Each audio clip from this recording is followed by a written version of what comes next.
and Hafner, Killdeer Area Ambulance Service. Thank you very much for joining the program here today. First of all, we're going to talk a little bit about a donation that you've received.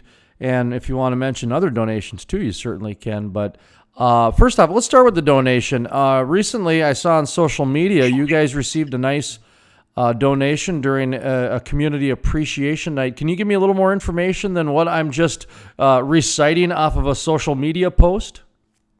Sure. That donation was a $15,000 donation we got from Marathon Oil to help us replace one of the hydraulic cots we carry on our ambulances. Okay, so there's actually a specific need for the donation, huh? Yeah. They've been really good to us. Marathon Oil has, and they open up a donation for us just about every August. I applied for the last 6 or 7 years, and they've always responded positively. They've given us close to $100,000 in donations since I've been here. How's the oil industry been overall outside of Marathon? Has other companies been stepping up and donating to the Killdeer area ambulance? We have some regular donors who have been very supportive. Hess, from their affiliate Hess Bakken Services, helped us purchase an ambulance. They've given us similar amounts, pretty close to $100,000. We have XTO Energy is very faithful. We receive some money from them every summer. ConocoPhillips, I'm trying to think of them. WPX. There's a lot of oil companies out here that are helping us, but none as substantially as Marathon and Hess. One of the things that the Crude Life likes to point out, and correct me if my numbers are wrong, I was just corrected in Wyoming last week. Apparently their numbers are 93%, but generally nationwide, 85% of firefighters are volunteer. And I think that's true with emergency services for the most part when you start talking about area ambulances and that sort of thing. Talk to me a little bit about the volunteer side, and if you do know what some of those numbers are when it comes to your organization and maybe even some of the firefighters too. I can tell you about our organization. I can't speak to you about the fire departments in other towns. I can tell you that West Dunn Fire Department, which is the one that serves our area and most of Dunn County, is all volunteer. Killdeer Ambulance is probably about half and half. Right before the boom started, the ambulance service was 100% volunteer in Killdeer. And as the new oil jobs came in town and the community got busier and busier, it was hard to get volunteers, and most of the volunteers we had here aged out. We have a very difficult time getting a lot of volunteers, and we wouldn't be running at our current level of service if we had to rely specifically on volunteers. For the state of North Dakota, I can tell you overall volunteerism is down. Every time I go to a regional or state EMS meeting, they're talking about how volunteerism is down and how the ambulance services are going to continue to function at the levels their community wants them to be at without the volunteers. So more and more services are becoming combination services like ours, which is a combination of career personnel and volunteer personnel. And the emergency services, what is that? Or you're the ambulance service, area ambulance, is different than the fire department? Do you guys have the same buildings, separate buildings? I'm sure every community is different. Talk to me just about the relationship, I guess, with the emergency services, because I'd imagine out in the rural areas, you guys probably, talk a little bit. Oh, yeah, we do a lot with West Dunn Fire Department. Some of the firefighters are also ambulance volunteers. In Dunn County, the ambulance service and the fire departments function separately. We're both taxing entities in the county. The voters were really good to us several years ago when they formed taxing districts, ambulance and fire taxing districts. We're both run by boards. They're separate boards. The boards are elected from the community. But we do a lot of things together, even though we're funded differently. We have to be able to work together, or we wouldn't be able to function. From what I know, most of the rural ambulance services in the state of North Dakota are separate than the rural fire departments that serve the same communities.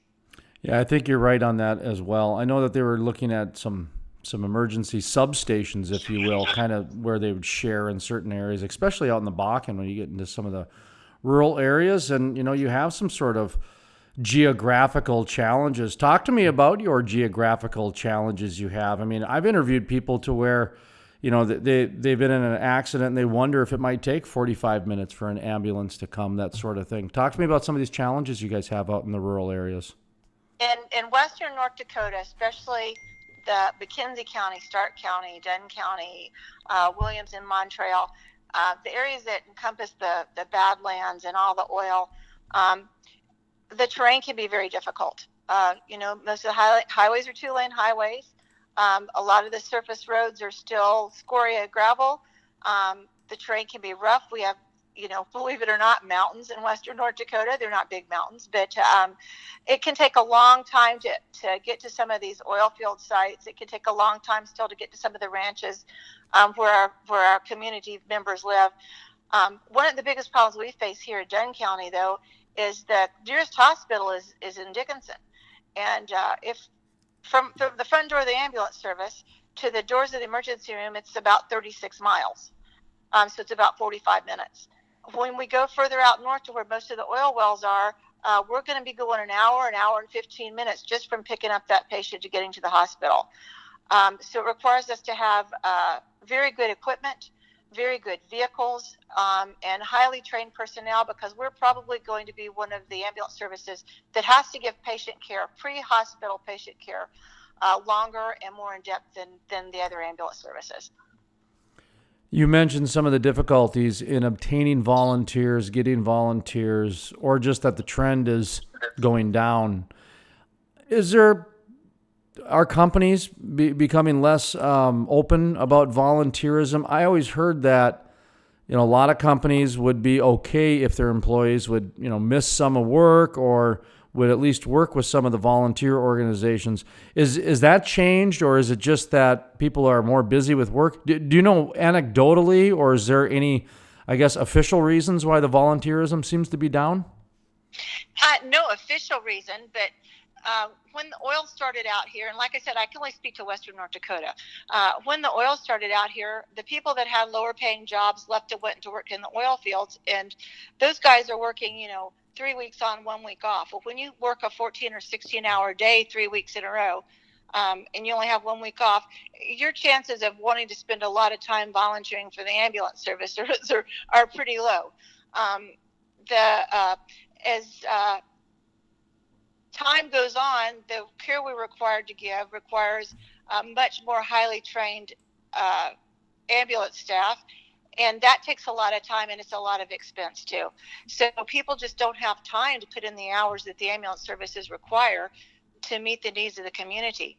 That being said, though, we have a couple of employers in town that do still allow their employees to take ambulance call, but those businesses are short of personnel because a lot of their personnel left to work the higher paying oil field jobs.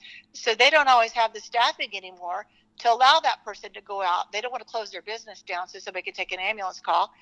And it's going to take us a minimum of 2.5, 3 hours to do just a trip to Bismarck, to Dickinson and back. So there's a lot of factors that are pushing that volunteerism down. How can people volunteer? What are some of the expectations that people should have if they're considering volunteering?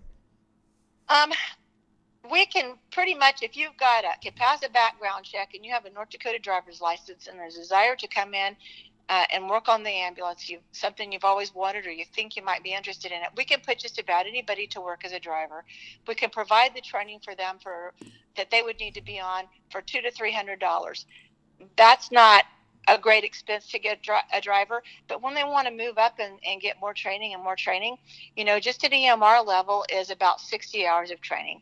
An EMT level is probably 150 to 200 hours of training.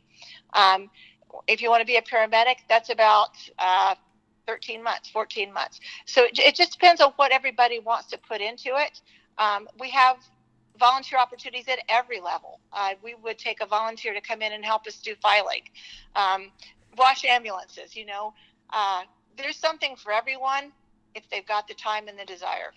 Ann Hafner, Killdeer Area Ambulance. Of course, we're talking about the $15,000 donation that Marathon Oil presented with the Killdeer Area Ambulance, and kind of circling back to that as we wind down here, tell me again that $15,000 actually went for a specific need that you guys had, and then transition that into some other needs that you guys are looking for, and how people can, give you some money and that sort of thing. Okay. That specific donation, we have 3 ambulances. We all run at the advanced life support level. That means we have a paramedic 24 hours a day, 7 days a week. And those ambulances have hydraulic cots that lift the patient up, so that it's kind of a back saver. The cots cost about $20,000 a piece.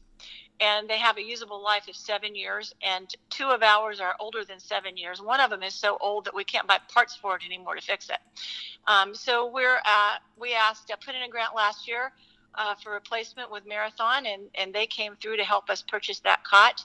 And we're going to be requesting cot replacement of the second cot with some other oil companies. But things that have been purchased for us in the past, the oil companies have given us funds to do some training.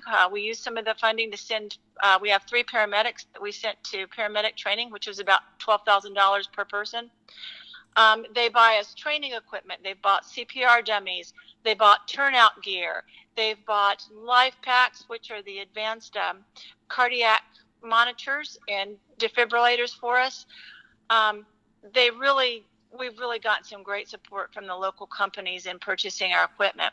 If somebody wanted to give us some money, but doesn't have $15,000 extra floating around, we're currently have one of our ambulances has 138,000 miles on it, and we need to get it remounted, which means they'll take the ambulance patient care body off, the mod off the back of it, and put it on a new chassis.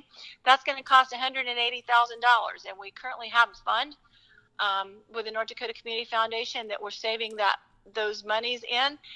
Every $5 would help. We'll take any designated amount of funds into that ambulance fund. Hopefully we can get it replaced within the next year.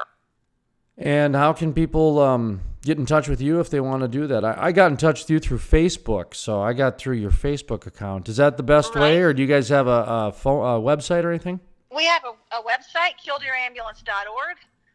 That'll give you a little bit of information, some pictures about the programs, about our teenager volunteer. That's something we do. We have a teenage volunteer program.